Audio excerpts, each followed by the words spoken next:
सफलता लगातार प्रयासर परिणाम अटे डियर माय फ्रेंड्स। तेणु गोटे छोट एग्जांपल माध्यम आपको जनवाई चाहिए। गोटे पत्थर को जदि आम गोटे थर गोटे हामर बाड़ेबा आघात प्राप्त करवा तेणु से केबी भी से भांगेब ना। मे भी 8 ରୁ 10 थर हो पारे 20 ରୁ 25 थर 30 थर हो पारे। पत्थर साइज अनुसार पत्थर स्ट्रेंथ अनुसार आम कहीपर। तेबे आपन जदि भाबिबे जे प्रथम प्रहारटी आम जो देइथिले सेटा बेकार अटे बा यूजलेस अटे तेणु सेटा ठीक नुहे।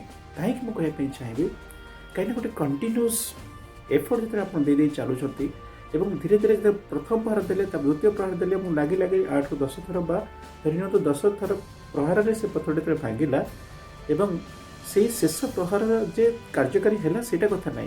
जो प्रथम प्रहार ही आप आरंभ कले 1 ରୁ 2 3 ରୁ 4 5 6 एमती 10 थर बाड़ेला पर ही से भांगिला अर्थ प्रथम प्रहारटी भी कम देछि।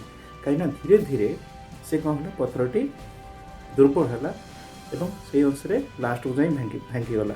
तेणु से कहवाई फ्रेंड्स मुझे कहवाई चाहिए जे जब सफलता आम कंटिन्यूअस एफर्ट दे चलुचे से जो कार्य आम सफल हाँपी चाहूचे जेकोसी माने जीवन में कौन जिनस सफल हाँपी चाहूचे से जिनस से कार्य प्रत्येक दिन दैनंदिन आम एफर्ट प्रयास आम दबा पड़ो। जदि प्रयास दौचे 100% से कार्य आप पूर्णांग भाव में सक्सेसफुल हो पारे। तो से effort is very much important to get the success. सफलता प्राप्त प्रयास निरंतर प्रयास रहा अत्यंत जरूरी dear my friends. Thank you.